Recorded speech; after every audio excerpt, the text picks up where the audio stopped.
আসসালামু আলাইকুম। শুরু করছি কোয়েশ্চেন এন্ড আনসার প্রোগ্রাম। আজকের কোয়েশ্চেন, নিজের ব্যবহারের উদ্দেশ্যে কার ক্রয় করা হলে এবং বিক্রয়ের উদ্দেশ্যে কার ক্রয় করা হলে জার্নাল কি হবে?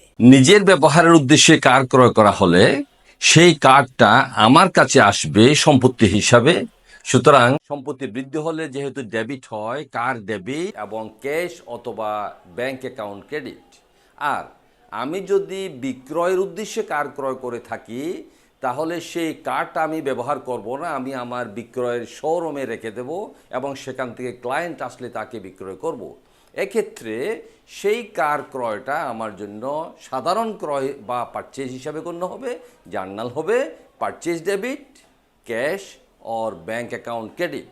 আর যদি আমি বাকিতে কিনে থাকি তাহলে সেখানে ব্যাংক অথবা ক্যাশ এর পরিবর্তে ওখানে অ্যাকাউন্ট পেয়েবল প্রযোজ্য হবে। ধন্যবাদ।